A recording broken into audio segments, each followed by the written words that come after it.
White supremacy relies on having an uneducated population, and that is exactly what Trump's administration in the White House is creating today. Anti-intellectualism isn't just concerning because individuals don't know how to read or write at a high level. It's concerning because they don't know how to recognize patterns that are happening in society. They don't want you to recognize the historic danger of banning books, or realize that in 2023 alone, more than 3,000 books were banned, mostly about sexuality, race, and gender. They don't want you to recognize that erasing history is dangerous, like how Florida changed slavery to involuntary relocation, or that the GI Bill that built the American middle class, including my family, excluded Black veterans. Why? Because if you understood the way that racism is built into the foundation of this country, you would demand change. You would have to, if you have any sort of conscience. From education to housing to policing, go back 30, 50, 70, 90 years and the pattern is all there. White supremacy needs you to be uneducated and complacent in your current status. So what is the most radical thing that you can do today, especially as a white person? Get educated, read a book, stop dismissing critical race theory as woke propaganda, and actually look at the foundation of what we are saying, and you will literally be shocked. I know we live in a racist country. I know this. I've lived on this earth for half a century, and I know we live in a racist country. But white folks literally hate to see Black joy. It's amazing how we could be minding our own fucking business and y'all mad. Y'all mad. Nobody's being hurt. No one is dying. Everyone's laughing and joyful. But as soon as you see that, it's a problem. And I bet it's because you don't think we deserve to be happy. You don't think that we deserve to have any happiness or joy in our lives because you've been trying your best to beat us down for a long time. And we're still here. And you're wondering why we're still here. And how dare we have the audacity to be happy. I'm sitting here watching these videos and listening and reading some of the responses to the graduations where they're dancing, and I think one school, I think it was in Baton Rouge, actually got out and started doing a line dance. The whole entire stadium auditorium was doing the line dance. The shit was amazing to see. I worked in education for 12 years, and as a student services manager, one of the things I was responsible for doing was ensuring that the graduation happened. I was solely responsible for putting on the graduation for approximately 100 students or so every semester. And one of the things that they did not want us to do was that, what some of these videos are showing, which broke my heart, even though now and again, families would applaud louder than they should. But it's just joy. It's happiness. And I worked for a nursing college, and when I tell you those students went through it, hell yeah, I will be screaming. It's like, y'all are so fucking vanilla that anytime there's any color, you get upset. You get afraid. You get anxious because you don't know where it's going. That's what it is. Y'all afraid. Y'all literally are afraid of us. You don't know what that is or how riled up we can get. So you get scared. You're very timid. And then you think it could be towards you in some respect. It's just funny to me. And then y'all have the audacity to come mess with us when we're not even doing anything to anybody away from you. But you invite yourselves in and produce a problem so that you can feel better. How's that working out for you? I love seeing each and every last one of these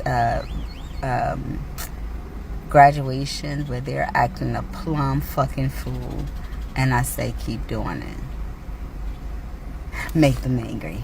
Make them angry. It doesn't matter that you don't have racist tweets. It doesn't matter that you didn't vote for Trump in 2016. If you are a white person in America, you were groomed to be a racist. You were groomed to uphold the system of white supremacy. You are a racist until you actively make the decision to work against that. You will hold racist ideologies until you actively work to deconstruct that. In America, racism is the passive action. Being anti-racist is the action. From our childhood, we are taught that our whiteness is intrinsically linked with our personhood and self-worth. That is part of the reason why many white people, when they are first called out on their racism, have such a knee-jerk reaction to the word racist as opposed to the action of them being racist. Because calling them out on their racism is calling them out on their whiteness. And we have had it hammered into our head that our whiteness is one of the most important parts of our identity. Let me be clear, that's all wrong, harmful, and is being taught to us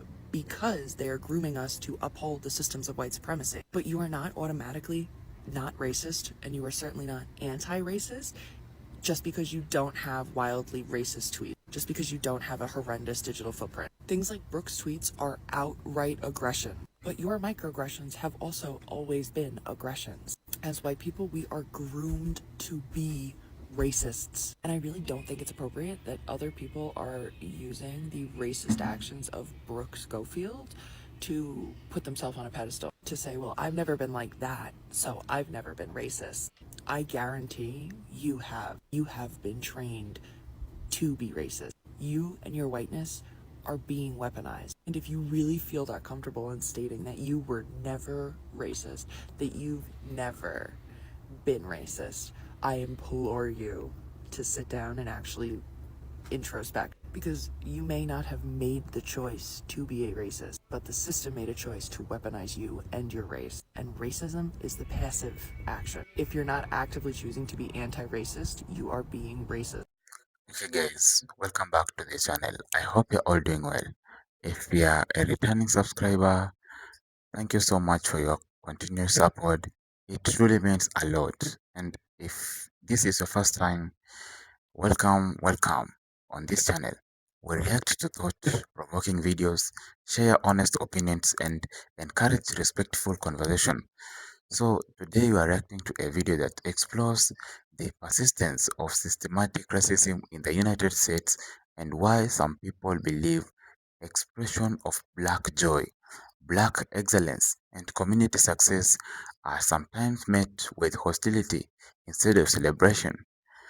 It's a sensitive but important topic, and we'll be sharing our thoughts as we watch. So let's continue watching, and before we jump in, if you're new here, please remember to subscribe to the channel, leave a like, and turn on the notification bell so you never miss another upload. Now, without wasting any more time, let's continue watching the videos.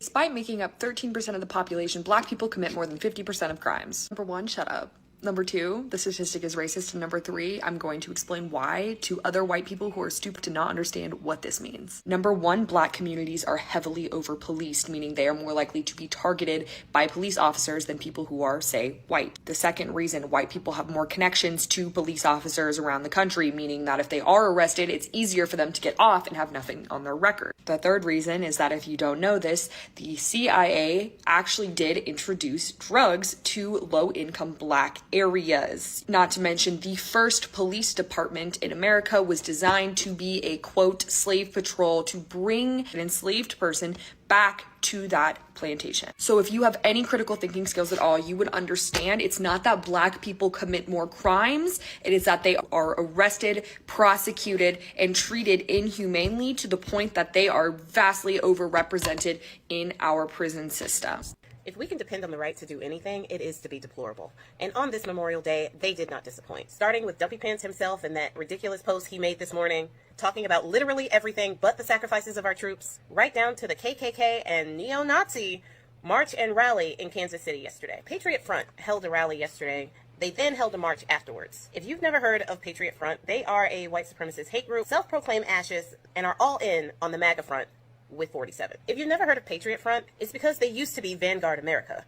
And Thomas Ryan Russo formed Patriot Front from Vanguard America after what happened in Charlottesville when one of the Vanguard America people ran his truck into a crowd of people, unaliving one and injuring numerous others. This was in 2017 during the Unite the Right Charlottesville, Virginia marches, where Vanguard America was protesting the removal of General Robert E. Lee's statue. Side note, You guys would not believe how many people I have in my comments telling me the Democrats were the ones who had the slave. And then these same people protest the removal of a Democrats' Confederate statue. So you support Democrats now? I don't understand what that argument is. Like, what is the gotcha that, anyway, I digress. Vanguard America, or rebranded Patriot Front, was actually ordered by a judge to pay each one of the victims of the Charlottesville incident $350,000 each for punitive damages and emotional distress. June of 2022, 31 Patriot Front members were arrested when somebody saw them loading up into a U-Haul truck, kind of like they did in Kansas City this weekend, and they thought that was suspicious. They called the police pulled them over, and the police found smoke grenades, shields, kind of like they had this weekend, and other items, as well as documents spelling out how to create an incident at the park. And they are really good at creating incidents because they were the ones creating incidents at the George Floyd protests. The Kansas City Police Department spokesperson said that the police department didn't even know that they were coming, and they didn't have to get any permits because no streets had to be closed. All of the marching was done on sidewalks and in public places where they could use their First Amendment right to assemble. What I found interesting also was that the Kansas City Police Department spokesperson said that there was no indication that the Kansas City Police Department escorted them in any way. But there are pictures and video evidence of police on bikes escorting them through their march. So I don't know why she felt like she had to say that when we all saw that it's a lie. They were escorted and no one was arrested. This is a hate group with shields and flagpoles that have spears at the tip of them. And the police didn't fear for their lives. They didn't instigate an issue like they did in the peaceful George Floyd protests. They decided to assemble outside of the National World War I Museum and Memorial. A spokesperson for that museum said that although they respect the First Amendment right to assemble and exercise their free speech, they stand firmly against hatred, bigotry, and divisive rhetoric in all forms. As Patriot Front marched, they would chant things like life, liberty, and victory, and reclaim America. I personally think those are very weak-ass chants that have very little thought into them. First of all, life, thanks. Liberty, for who? They don't even realize that their own liberties are being taken away right now. And victory, against who? Who are you fighting? Reclaiming America, from who? The people who built it? Anyway, now the people that marched and rallied in Kansas City were not from Kansas City. Thomas Ryan Russo is from Texas. And there are a lot of people from a lot of different places, all with face masks and large glasses to obscure their identities. But they're not from Kansas City. So why are they in Kansas City? Apparently, Kansas City is a central theater for neo-Nazis. That is a central location that is important to their cause. Kansas City also has a black mayor. And November 11th of 2022, they went to Kansas City and they handed out food and blankets to the homeless. And in these brown bags that they were handing out to these people, there were recruitment flyers for their cause. That's concerning because they're trying to recruit the people who feel as if they have been forgotten. I think this is a lesson for the Democrats in the area, the mayor of Kansas City, and of other cities around that have a high homeless rate. Y'all need to start putting more money into helping the homeless, because if you don't, you might be helping with recruitment for these hate groups. Forgotten people are easy to radicalize. People who feel as if the government is against them are easy to radicalize. And if those people have nothing to lose already, that can be dangerous for you. I really wish these cities would pay more attention to their homeless, especially because a lot of the homeless are veterans and people who have sacrificed for this country. And we tell them thank you for your service and leave them on the streets. This is a message for the black community and those who support it. We are still resting, but there is a tide shift. For one, 47 is very confused as to why we are not taking to the streets. He doesn't understand it. He just knew that using tax dollars to tear up the Black Lives Matter street, that was going to do it. Tearing down the buildings with George Floyd and Breonna Taylor, he was sure that floating the rumor of pardoning Derek Chauvin would do it. His executive order to bring back segregation, all of his attacks on DEI, even though black people benefit the least from DEI, he was sure that would do it. It hasn't. And one thing that they didn't plan on at the end of the election, something that happened on November 5th, 2024, is when we all went into the voting booth and voted, and we were the only demographic that was united and held strong for democracy in this country. The 92% of black women who knew the assignment and knew what the stakes were, because we always do. The 78% of black men who held it down because they knew what would happen if they didn't. The black community knew the assignment. We became on the same wavelength. When Target did their thing, we collectively made them an example. Walmart, also losing money. Amazon, also losing money. Now, granted, allies that support the black community, the LGBT community, women, they've all been a part of that too. But black people have collectively been on the same wavelength. But in Trump's desperation to get us out into the streets, he is becoming more and more dangerous with his executive orders. On April 28th of this year, he signed an executive order. The executive order is titled Strengthening and Unleashing America's Law Enforcement to Pursue Criminals and Protect Innocent Citizens. Now, we all know that Trump don't give a crap about innocent citizens, because if he did, he would care about due process. And he wouldn't try to get rid of habeas corpus, because that is how you know that a citizen is innocent or not. So what they want to do in this executive order is give cops more power and permission to profile, to brutalize people that they just think are guilty. That means us. He is trying to create another George Floyd, another situation that will get us into the streets. I say this so that we all can be cautious and we can all see and know what he is trying to do. This executive order further militarizes the police that were already militarized with tanks and riot gear that apparently they do not need when people are protesting that are of a lighter shade, but they need it for us. This also further protects law enforcement officers who are accused of misconduct or police brutality. Protects them because we know that they need to make it home to their families, but you don't need to make it home to yours. They fear for their life, even though they're the ones holding the weapon and pointing it at your back. This executive order also does something that we have already seen. This executive order threatens state and local officials who discriminate by enacting diversity, equity, and inclusion initiatives. If state and local officials are being inclusive, advocating for diversity and equity, they can be charged with discrimination charges. Now, Trump's DOJ's Civil Rights Department, who have defended the civil rights of people for 70 years now, they are no longer defending the rights of black and brown people, LGBT people, women, all of those people who are usually discriminated against. They are no longer going to be representing them.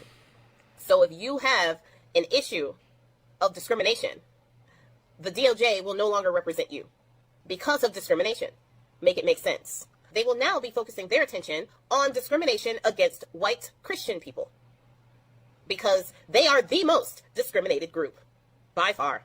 Yeah. Now I say all this to say there's a tide shifting. Even though black people are resting, we are focusing in on our communities, our black-owned businesses, our children, our education, all of that. Yes, we need to continue doing all of that. I have seen a shift in the boldness of these racist people. Neo-Yahtzee rallies and marches up there in Kansas City. YT women calling little autistic black children the N-word, getting $750,000 for that.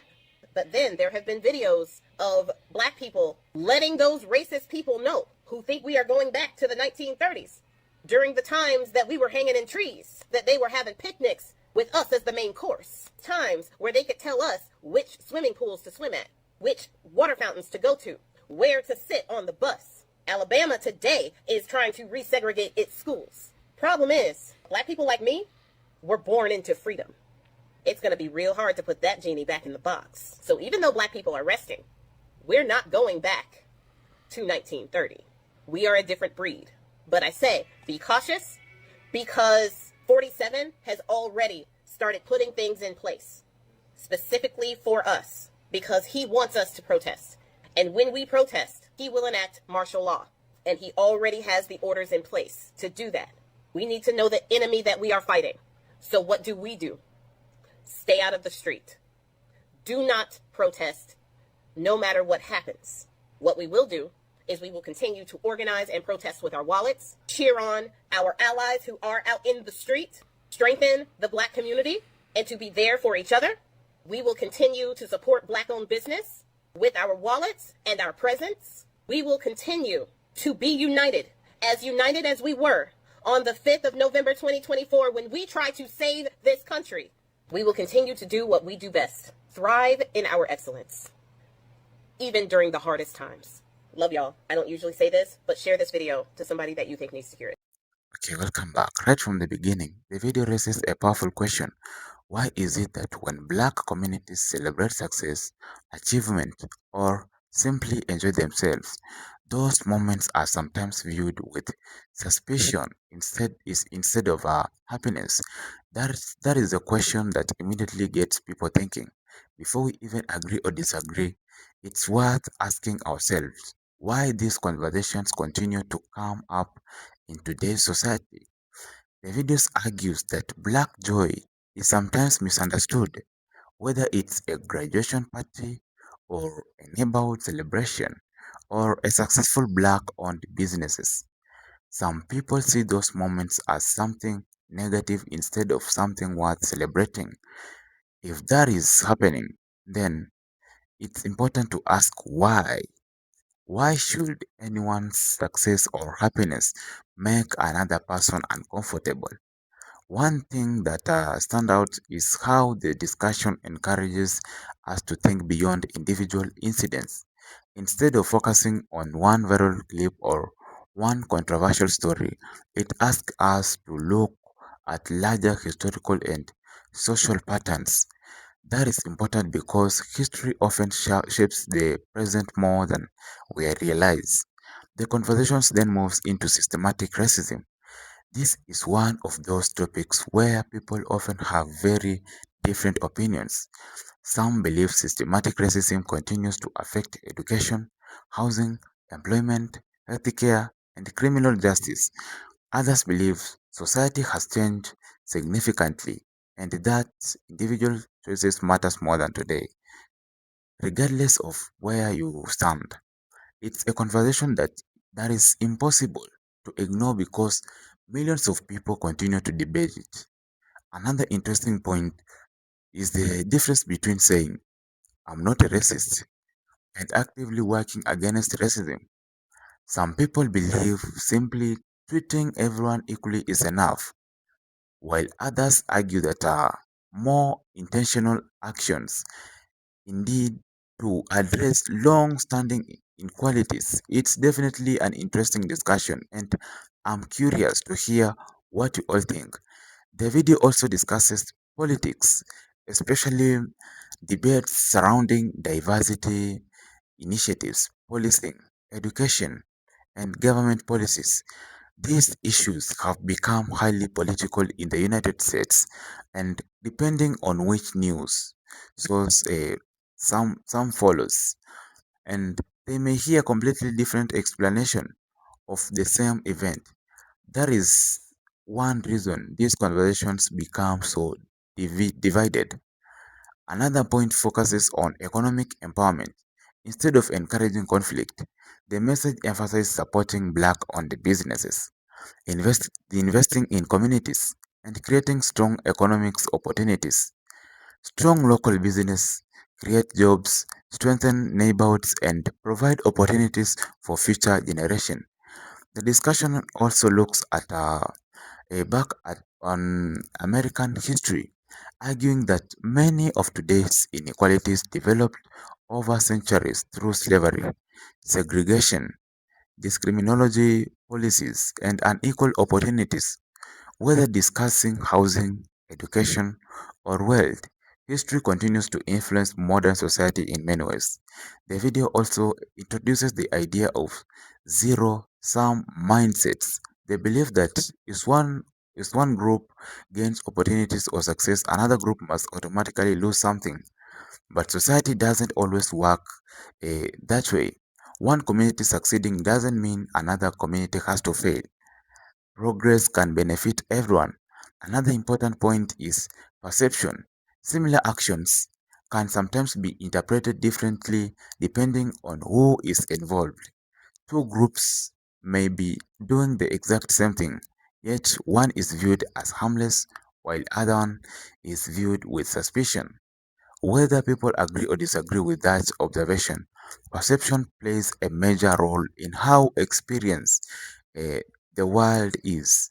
The discussion also reminds us that media influence public opinion. The stories we watch, the headlines we read, and the images we repeatedly see can shape how we think about different communities. That is why it's important to hear different perspectives and think critically. One positive message throughout the video is resilience. Despite historical obstacles and ongoing challenges, Black communities continue to achieve success in education, business, science, medicine, sports, entertainment, technology, and many other fields. Those achievements deserve recognition and celebration. At the same time, it's important to remember that no racial group is exactly the same. People are individuals with different beliefs, experiences, and values. Meaningful conversation happen when we avoid broad assumption and focus on understanding one another. Overall, this video raises important question about race, history, opportunity, perception, and community.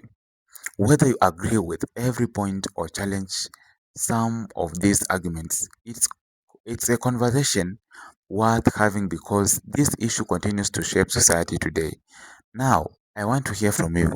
Do you think black joy and black success are sometimes viewed unfairly?